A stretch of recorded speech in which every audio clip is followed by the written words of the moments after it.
Hello everybody. 5.1 is what we're covering today, and remember 5.1 is about solutions to systems of equations, and they're going to talk about three different methods for solving equations that are systems of equations.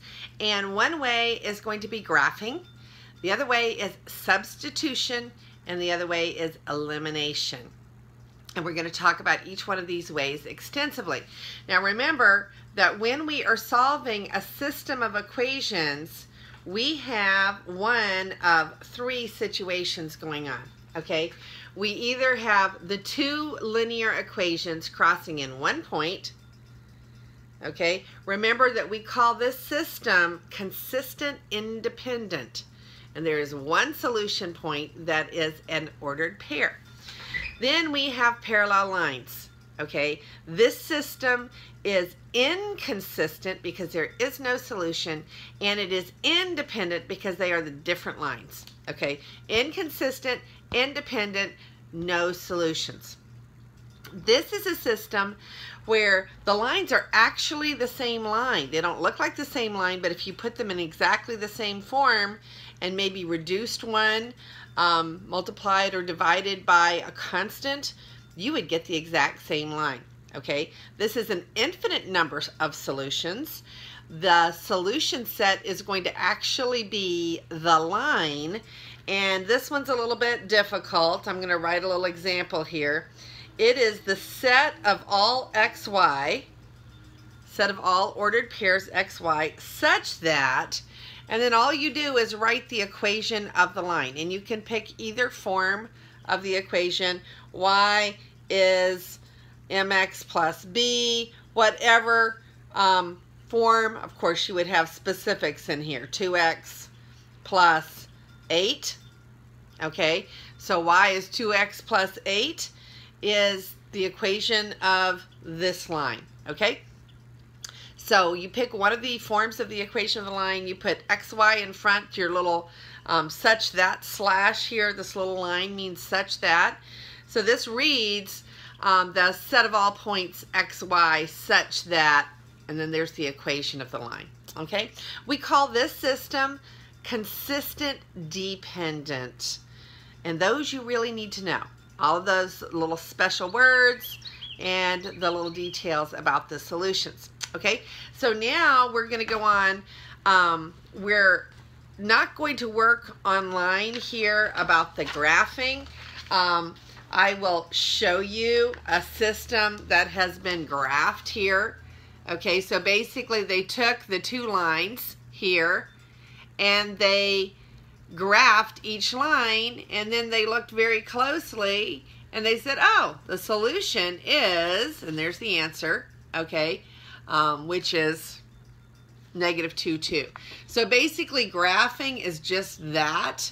You're going to graph each equation, which you have practiced extensively on the first test, and you will look and see where they intersect, and then of course you would try that intersection point in with both of them. But what we're going to do extensively today is both the substitution and the elimination methods, because the graphing, you really need graph paper to do that one justice, but the elimination substitution we will do extensively here.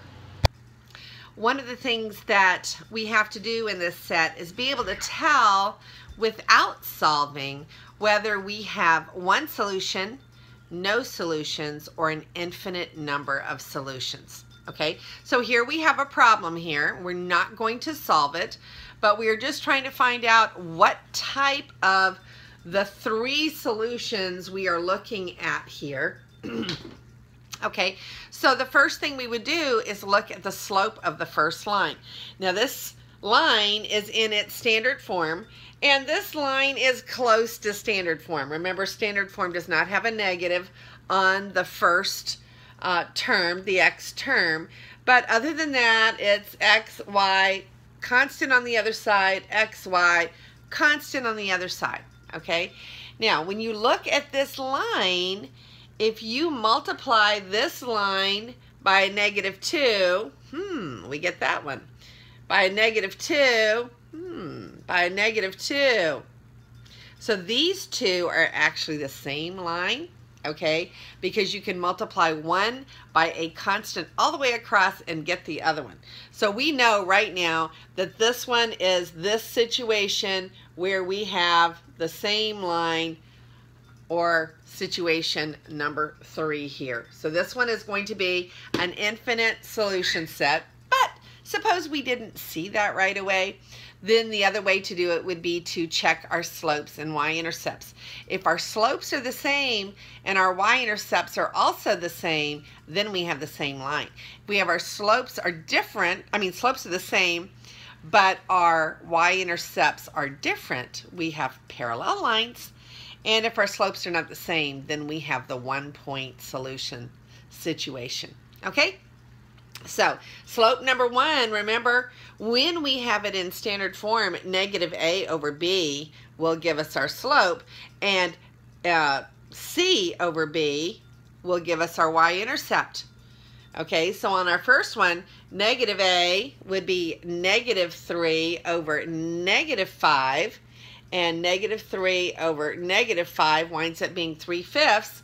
We look at this one and we get positive 6, because it's always the opposite sign, positive 6 over 10, and positive 6 over 10 is slope number 2, and both slopes reduce to 3/5 because these will both cancel out. We get 3/5, 3/5, same slope. Y-intercept is 6 over negative 5, or negative 6/5. And slope, y-intercept 2 is negative 12 over 10, and negative 12 over 10 also becomes negative 6/5 when we reduce. Okay, so remember I told you how important it was, even though you are allowed a little 4-banger, to be able to manipulate your fractions, because if you don't, you're going to take so much time to do what somebody who is familiar with fractions and how they reduce will be able to do on their head, whereas you will take a lot longer to do these. So, since we have the same slope and the same y-intercept, this confirms that we're dealing with a dependent consistent situation, which is number 3 down here. The two lines are actually the same. Okay, this is example number 2 on just determining whether we have one solution, no solution, or an infinite number of solutions. And these are not in the right form for me to tell anything. Okay, this one up here on the top is in a standard form, and this one is in neither of our forms that we recognize. Okay, so I have two choices. I could either get the second one into standard form to match the first one, or I could divide by 2, get this one in slope-intercept form, and then find the slope and the intercept of that one, which is what I'm going to do. All right, it's the quickest little method here if you know what you're doing. So we got y is 5x plus 7. So this tells me that in the second line, my slope is 5 and my y-intercept is 7. So I look up here to my first line, and the slope, remember, is negative a over b. So negative 5 over negative 1 is 5. So my slopes are the same. And then my y-intercept, since this is in standard form, is c over b, which is 1 over negative 1, which is negative 1 altogether. 7 was the y-intercept over here because this one is in slope-intercept form. So they have the same slope, different y-intercepts.